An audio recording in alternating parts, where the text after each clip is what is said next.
problema angustioso que ha turbado a tantos pensadores y le ha llevado a la duda y al pesimismo. En el fondo, dice él, el dolor no es más que una ley de equilibrio y educación. León Denis, Problema del ser y del destino, el capítulo 26, el dolor.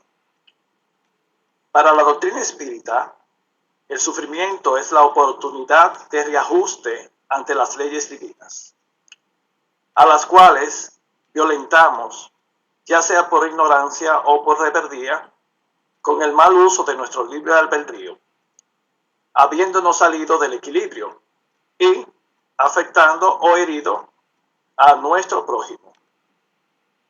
Estas oportunidades son lecciones que debemos comprender y aprovecharlas para reeducarnos y liberarnos de la culpa y del remordimiento que intranquilizan nuestro ser interior, así como antes desajustamos la paz interna de sí mismo, pero sobre todo de los demás, con nuestros errores. Así es que, con el sabio mecanismo de la ley de acción y reacción, nuestro Padre nos va levantando y transformando hasta que un día nuestro ser deberá resplandecer de amor y luz para reflejar el amor y la sabiduría divina.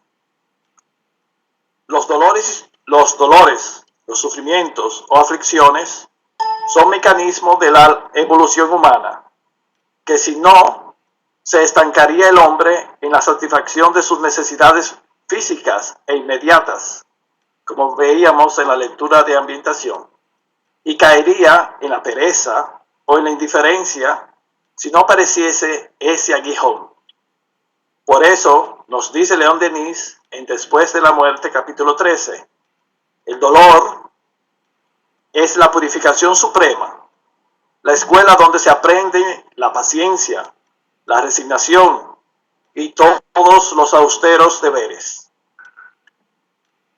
Para que podamos deducir del sufrimiento, como debemos deducir el sufrimiento, es la oportunidad que los mecanismos sabios de la evolución nos proporcionan para que avancemos. El ser humano, en sus primeras etapas evolutivas, más cercano del animal, se contenta con la satisfacción de sus necesidades materiales. Y dice el espíritu de Juana de Ángeles en su libro Plenitud, capítulo 1, que en esa fase de la evolución, la de los intereses inmediatos, las pasiones primitivas impulsan al ser en el gozo, sin la ética necesaria o el sentimiento de superior elección. ¿Y qué pasa? Lo arroja en los despeñaderos de los conflictos que generan la desarmonía de las defensas orgánicas. Y de ahí la enfermedad.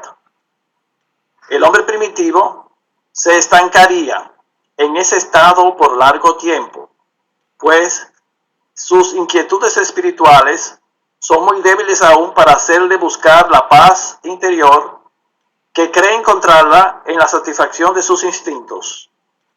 Por esa razón viene el dolor, generalmente a través de la enfermedad física en esta etapa, para impulsarlo hacia la ascensión y buscar el refugio de Dios,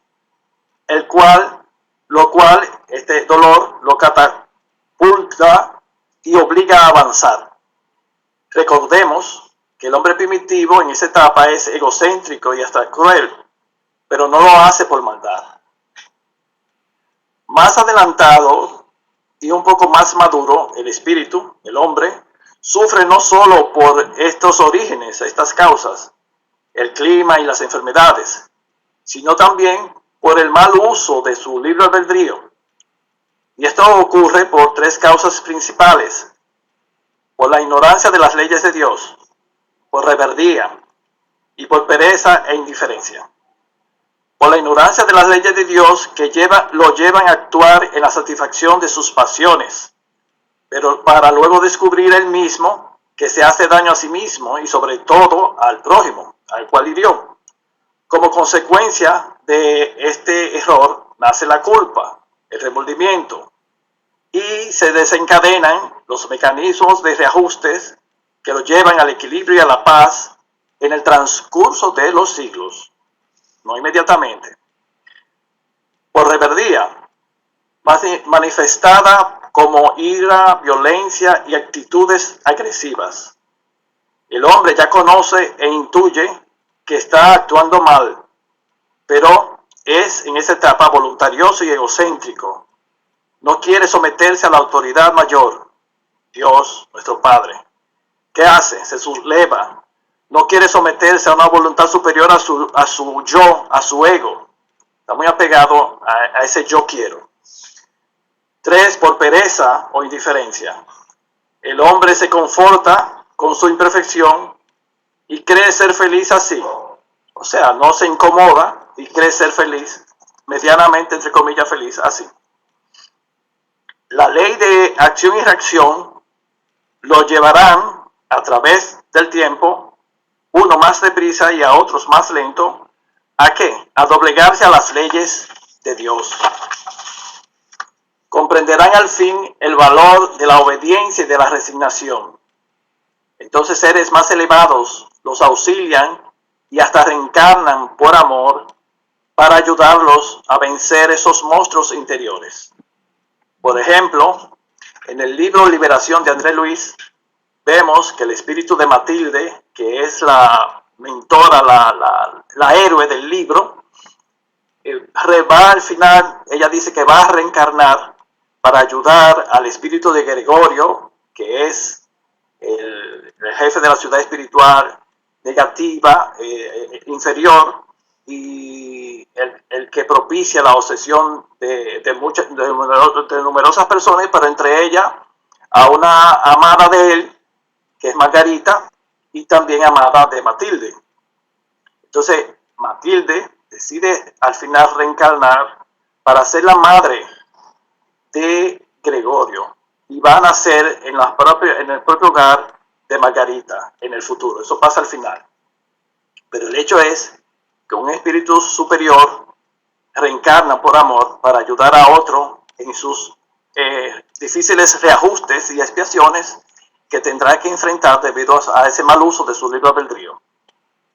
El hombre, cuando va madurando como espíritu, como hijo de Dios en aprendizaje, en evolución, se dirige, después de largo peregrinar, por los caminos del amor y de la sabiduría, que es el menos transitado generalmente. Va aprendiendo a conocer y sobre todo a respetar las leyes divinas, pero aprende a dominar primero las ciencias materiales, como la química, la física, la medicina, y luego las ciencias espirituales, a través de la filosofía, la religión, la psicología del ser, la ética. O sea, el hombre va conociendo poco a poco las leyes divinas manifestadas en la parte material y espiritual de la vida. Y en la medida que se va adentrando en ese conocimiento, va descubriendo el amor divino, de cuánta amor y sabiduría y misericordia ha volcado Dios en nuestra evolución y en nuestro aprendizaje. Este conocimiento lo va acercando a apreciar el amor divino, la misericordia del Padre que nos educa a través de las edades y que siempre nos ofrecen las oportunidades para que vayamos redimiéndonos y elevándonos poco a poco. Pero en todo este periplo, en ese peregrinar del ser, ha sido necesaria la presencia del dolor físico, la presencia del frío, el hambre, la sed, la enfermedad y el dolor moral. Remordimiento, vergüenza, culpa, rabia. La providencia divina nos lleva poco a poco a través de estos mecanismos a avanzar, aunque no lo querramos, así va a pasar. Así como un tren avanza limitado por los rieles dentro de ciertos límites que éste le permiten. En los mecanismos naturales de la evolución existe el camino o la vía de aprendizaje del amor, que infelizmente, como decía antes, es el menos transitado en las etapas iniciales e intermedias del crecimiento espiritual. El ser actúa o se motiva, o sea, su motivo interior es por amor. Por ejemplo, por amor a los hijos, a su pareja, a sus padres, a sacrificarse, a renunciar a su yo quiero por el nosotros queremos. Aprende poco a poco a qué? A donarse, a renunciar, a amar venciendo el egoísmo. Y esto le eleva grandemente y le lleva a opacar sus pasiones y poco a poco a ganar virtudes que le armonizarán con la paz interior y el amor divino que empezará a sentir en sí propio, poco a poco. Existen otras derivaciones de los caminos del amor. El amor a la patria, a la ciencia, a un ideal superior, que son mecanismos en los cuales el ser humano va sublimando su ser, que le hace avanzar rápidamente. Al principio de la ascensión espiritual es lenta, como en la lectura que Luis Marchante hizo, se notaba que nos estacionamos mucho en esa etapa del sexo, de la comida, de la vida material. Al principio es lenta. La lucha contra la materia y los rescates o expiaciones difíciles hacen que eso sea al principio así y por la inferioridad de nuestro ser. Pero en su llegado momento, esta evolución se hace más rápida. Por eso la afirmación, y es ahí cuando ya ocurre que el ser va adentrándose en los caminos del amor. Es por esto, es la afirmación de Pedro, el apóstol Pedro, de que el amor cubre una multitud de pecados, que está en Primera de Pedro 4:8. O sea, se evoluciona más rápido porque en base a la caridad, a la fraternidad, a la renuncia de sí mismo, se va logrando quitar, pagar, digamos simbólicamente, entre comillas, pagar errores, deudas de amor que tenemos con la humanidad entera. Y así, al mismo tiempo que devolvemos en bien el mal que causamos, nuestro ser se cultiva en virtudes positivas que le darán equilibrio interior. En el antiguo Egipto, cuando un viajero en el desierto desolado y seco recibía la visita de un ibis eremita, que es un tipo de cuervo, en lo alto del cielo, esto era un augurio de que estaba equivocado de camino y que si continuaba así, se perdería y encontraría la muerte en el desierto. Asimismo, cuando surge el dolor o el sufrimiento, tenemos que detenernos y analizar si nos hemos salido de la ruta cierta del deber, de los mecanismos sabios del altruismo y del bien. Pero para la mayoría de nosotros, muchas veces somos muy impulsivos e irreflexivos y no paramos para pensar, para sentir y valorar ese aviso que los propios mecanismos de nuestro Padre Dios nos pone en nuestra naturaleza íntima. Ese aviso, ese augurio de que tenemos que rectificar de camino. Y ya que menciono que somos a veces muy impulsivos e irreflexivos, en el libro Memoria de un Suicida ocurre un caso, se narra en uno de los capítulos la vivencia de Jerónimo de Araujo, que es un comerciante de Oporto, que él es muy apegado a las costumbres terrestres, en el cual el ego se impone. No necesariamente es una persona que es irreflexiva, impulsiva y que impone su voluntad sin valorar si está bien o está mal el camino. Y desgraciadamente en ese libro él incurrió al insistir en ir a su hogar, volver al hogar terrestre que él dejó y ver a los hijos que él dejó en la infancia, encontró un gran desastre moral de sus hijos, una hija que terminó, la esposa terminó en los caminos de la prostitución, que explotaba a la hija. El único hijo varón estaba en la cárcel porque cayó en manos de malos amigos, de malas influencias, y tuvo en la lucha contra el frío y la miseria y el hambre, cayó en malos caminos. Pero lo que quería señalar es que la tragedia de Jerónimo en ese momento, que justamente el espíritu del mentor del plan espiritual donde ellos estaban, el mentor de los siervos de María, del hospital de los siervos de María, Teócrito, le advertía que no era posible, que no era recomendable que él fuese a su hogar. Pero el hecho fue que el mismo autor espiritual, que era León Denis y Castelo Blanco, ellos hacen una matización de que este espíritu, en la propia vida anterior, había sufrido de esa intemperancia, de esa impulsividad, de esa falta de reflexión, y en el mundo espiritual siguió con la misma situación. Y infelizmente el dolor tuvo que venir a él de una manera acuiciosa y dolorosa para que por fin entendiese que estaba equivocado de camino. Dios, nuestro Padre misericordioso, ha puesto en nuestro camino a almas abnegadas y superiores para mostrarnos con su ejemplo y la educación que ellos intentan imprimirnos para que elijamos una ruta cierta y emulemos sus ejemplos en nuestras vidas.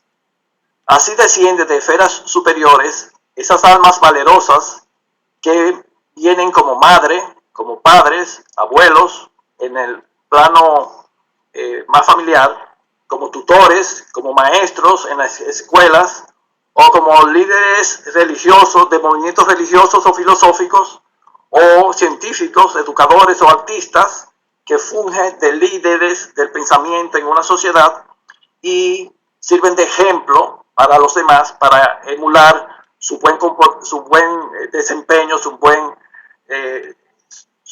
el camino, la estela que dejan con su vida positiva. Entonces, realmente tenemos, como decir, sirineos que vienen a ayudarnos en el camino terrestre. Lo que pasa es que no siempre le hacemos caso. Así, cuando el ser humano se aleja de los cánones del bien, surgen los mecanismos naturales de acción y reacción para que entremos en el camino cierto, en el camino real. Como ejemplo de esto que trato de explicar, tenemos en la literatura espírita y vemos y apreciamos cómo por amor reencarnan en vidas de renuncia para levantar a los seres que aman. Por ejemplo, doña Laura, la madre de André Luis, reencarnó para rescatar de la sombra a su esposo y a las dos mujeres que lo ayudaron a perderse. Esto ocurre en el libro Nuestro Hogar. Ya mencioné el caso de Matilde y de Gregorio en Liberación. Hay otro libro que se llama Renuncia, donde Alcione es un espíritu elevado que viene de un planeta superior y reencarna para auxiliar a su ser amado a rescatar numerosas deudas y expiaciones que él tiene que aprender. Y es un hermoso libro escrito por el espíritu de Emmanuel. Así vemos también que todos tenemos lo que Emmanuel mismo llama nube de testigos en la espiritualidad superior, que siguen nuestros pasos y nos auxilian en la medida de lo posible. Y decimos así porque cuando elegimos nuestras pruebas en el mundo espiritual que las hacemos y tenemos un proyecto de realizaciones, dependerán o no de nuestro libre albedrío el que la ejecutemos o que nos desviemos nuevamente. Tenemos que luchar con nuestras malas tendencias y pasiones que nos hacen sufrir para restablecer el bien y la virtud en nuestra vivencia del día a día.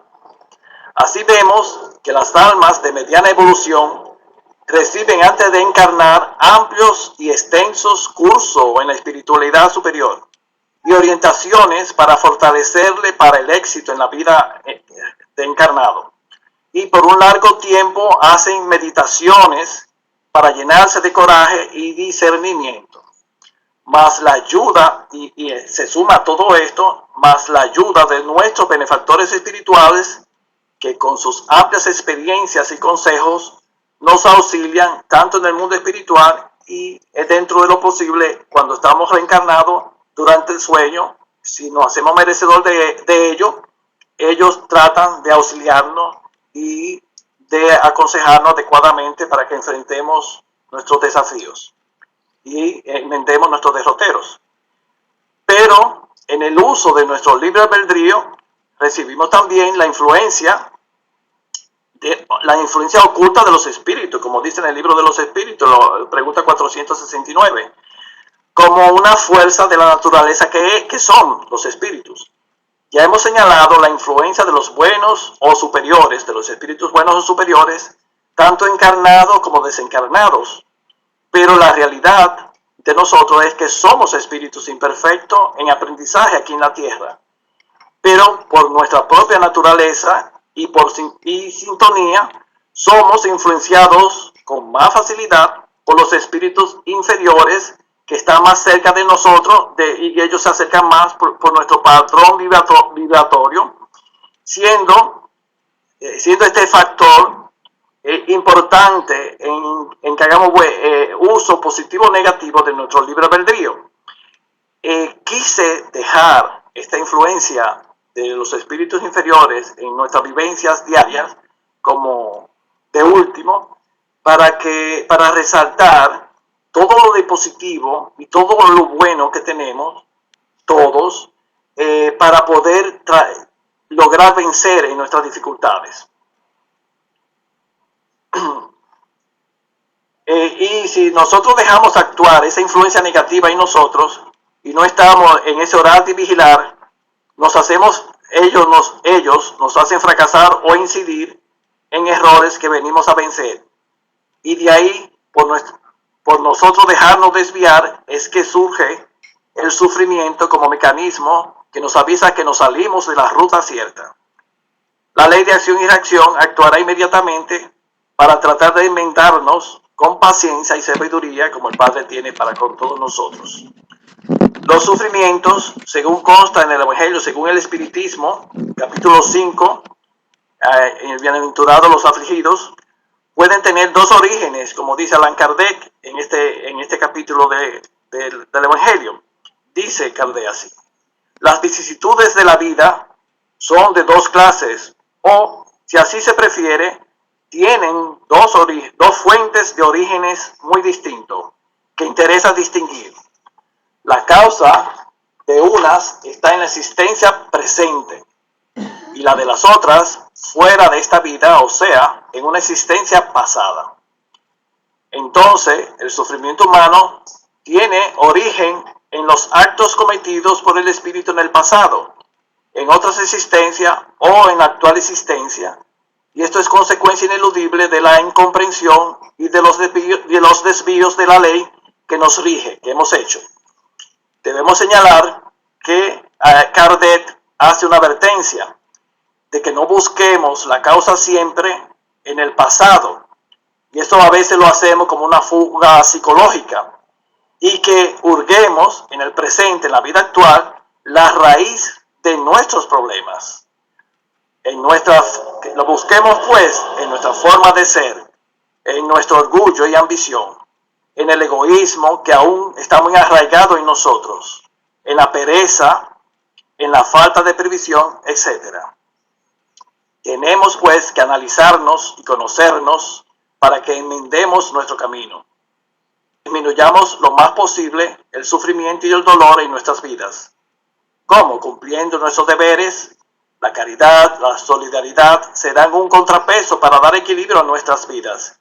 Y también reparemos por los caminos del bien, como somos invitados si vivimos los postulados espíritas, que son los de un verdadero cristiano.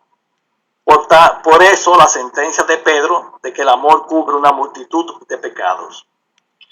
El espíritu de André Luis hace un señalamiento interesante interesante con respecto al dolor en el libro Acción y Reacción, que ahora exponemos.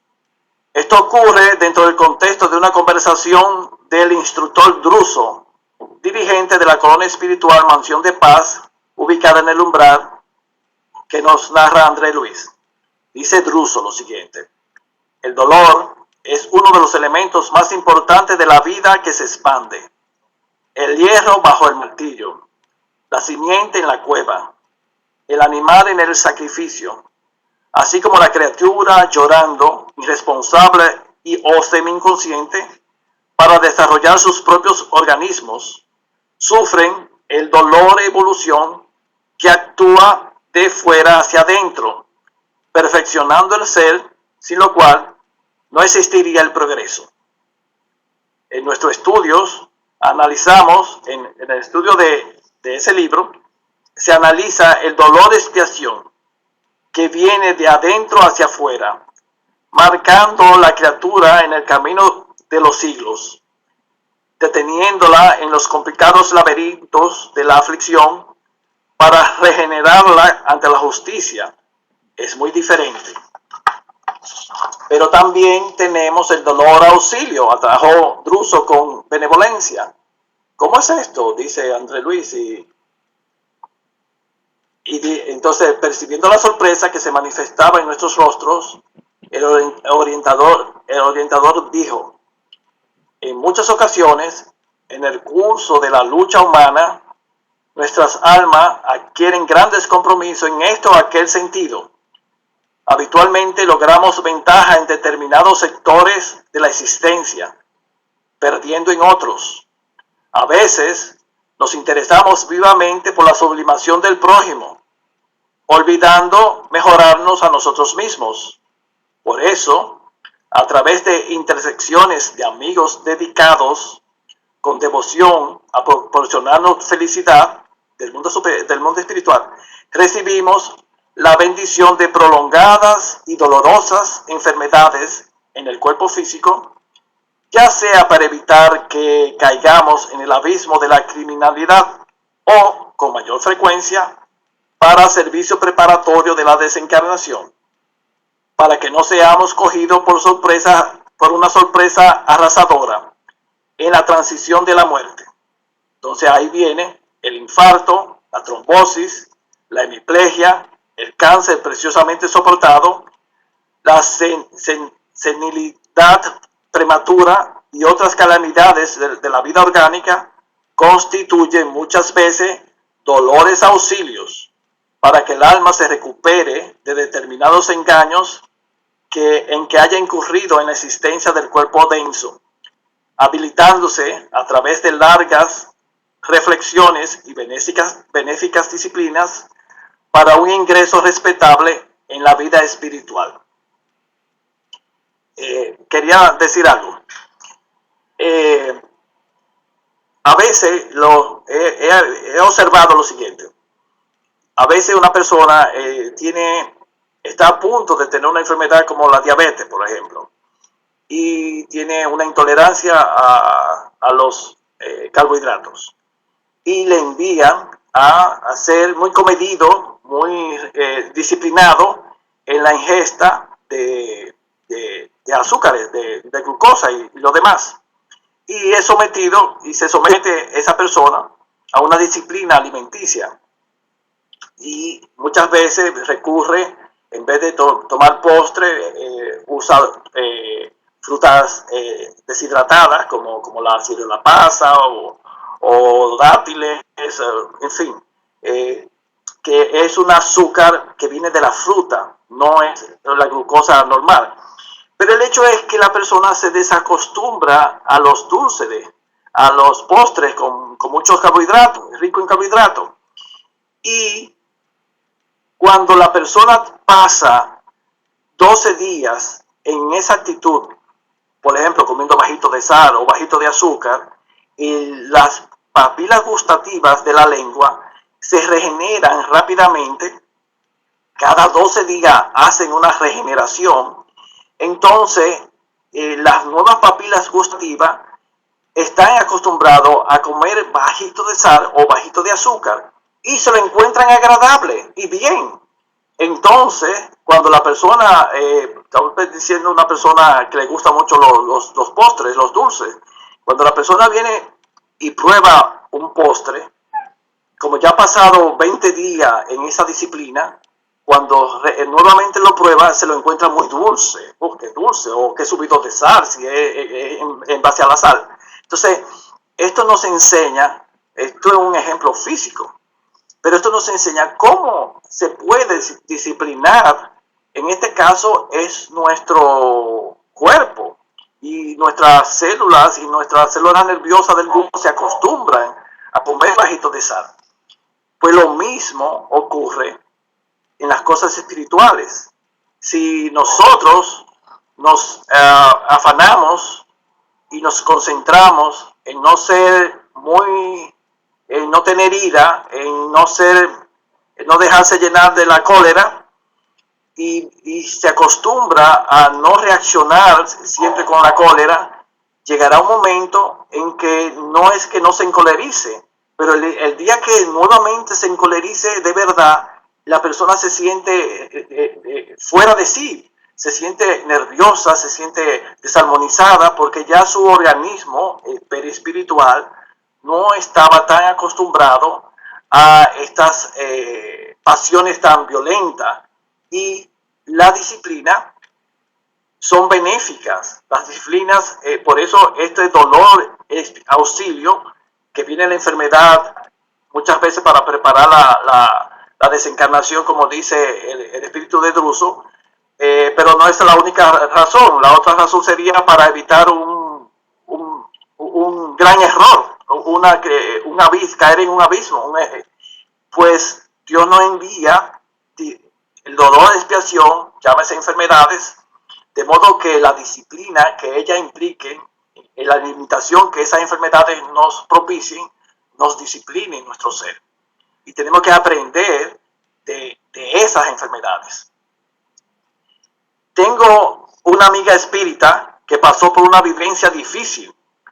Ella tuvo un tipo raro de cáncer de pulmón, pero ella fumaba, Se sometió a la quimioterapia y a la radioterapia, pero su organismo no resistió la quimio y le dio un derrame cerebral, como popularmente dicen por nuestro país, República Dominicana. Esto es lo que es un accidente cerebrovascular, un ACV.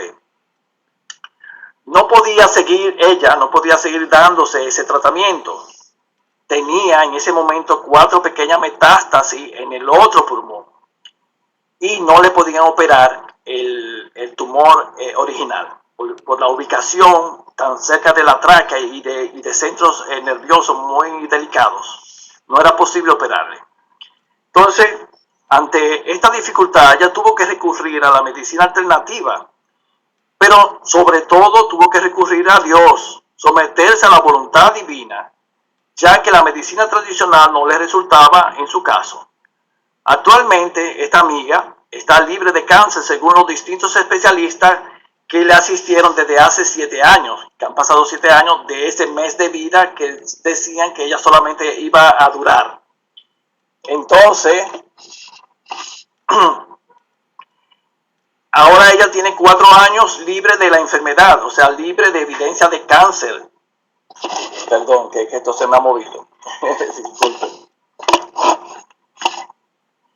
Y ahora ella tiene 4 años libre de la enfermedad y desde hace 6 años ella dirige un grupo de oración de apoyo a los pacientes terminales, de cualquier tipo que sea, pero generalmente son de cáncer. Es aquello de trabajar en el bien común. Ella tuvo que someterse a numerosas y severas disciplinas. Aprendió muchas cosas de la vida en esa experiencia y que de otra manera difícilmente ella hubiese aprendido. Ella se vio obligada a aprender. Ella siempre enfatiza cuando tiene una enfermedad, ella misma tiene una enfermedad o un problema y se pregunta, ¿qué tengo que aprender? ¿Qué Dios quiere que yo haga? Que me acueste, si es una enfermedad, que reflexione, que baje la velocidad de lo que estoy viviendo, etc. En fin, ¿qué quiere que yo aprenda? Dios, ¿qué quiere que yo aprenda? Ahora bien, yo mismo me he hecho esta pregunta. ¿Por qué Dios me ha hecho estudiar este tema? Cuando en teoría conocemos bien el marco teórico. ¿Qué tengo que aprender de todo ello? Y mi conclusión al respecto es que no valoramos adecuadamente el sufrimiento propio. No le estamos extrayendo suficientemente el licor de sabiduría. Y de ahí de ese problema podríamos aprender. Y más aún, con la maravillosa herramienta que la doctrina espírita nos ofrece. Tenemos que pedir iluminación divina y aprender lo que tenemos que aprender o asimilar de cada problema.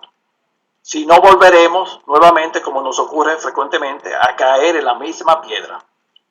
Tenemos que aceptar el dolor, valorarlo, meditarlo y sobre todo superarlo para que realmente avancemos en para que realmente nos venzamos a nosotros mismos y logremos un peldaño más de experiencia hacia la vida superior, que todos anhelamos, pero que sin esfuerzo no lograremos. Esa es la ley, es con el esfuerzo propio. Es aquello de pasar de la teoría a la práctica, vencer ese trecho o distancia, como dice el dicho popular. Digamos sí al dolor evolución, sí al dolor expiación, y si realmente nos aplicamos lo que aprendemos en la doctrina espírita y en la escuela de la vida, que es una gran educadora, quizás podamos evitar o suavizar el dolor auxilio en nuestras vidas. Tenemos que parar la rutina. Ejemplo, una gripe que nos hace acostar en cama durante varios días y analizar mejor qué es lo que nos está pasando en nuestras vidas. Recordemos que somos muy ciegos, y eso es verdad, ciegos de nosotros mismos. Hagamos como el hijo pródigo y valoremos el amor paterno que nos espera después que hayamos comprendido y regresado a sus sabias leyes que se manifiestan constantemente en nuestra vida a través de la ley de acción y reacción. El estado continuador del espiritismo en Francia, León Denis, dice así: los que no han sufrido, sus sentimientos no tienen amplitud, su corazón es fusión, su pensamiento solo abarca pequeños horizontes. Por la negación, por los sufrimientos dictamente soportados, es como se escala en las alturas del cielo. Sin él, sin ese dolor, sin esa aflicción, no puede haber virtud completa, ni gloria imperecedera. Esto está en el problema del ser y del destino, capítulo 26. Perdonen, hermano, que yo le haya cansado con esta exposición, le haya cansado su paciencia, pero creo que el espíritu de Joana de Angelis resume magistralmente todo lo que yo quisiera haberle transmitido en este mensaje de su libro Vida Feliz, psicografiado por el medium Divaldo Pereira Franco, en el capítulo 148. Ella dice así, y veamos lo que nos dice. Todos sufren mientras están en el mundo. Dice ella, el dolor es un método eficiente para renovarse cuando se acaban los beneficios del amor no vivido. Delante de esta fatalidad inevitable que el espíritu enfrenta en los más variados matices, le cabe recibirla con dignidad y confianza. Lo que hoy parece atormentador, amenazante, mañana se convierte en paz. La enfermedad física o mental, la aflicción económica o moral, pasa y dejan resultados conforme al grado de elevación personal a través de la cual fueran recibidas. No te preocupes, no te consideres desdichado cuando sufras. Recoge los beneficios de la imposición dolorosa y sigue adelante con coraje. Joana de Angelis, y hasta aquí mi exposición. Gracias, hermano.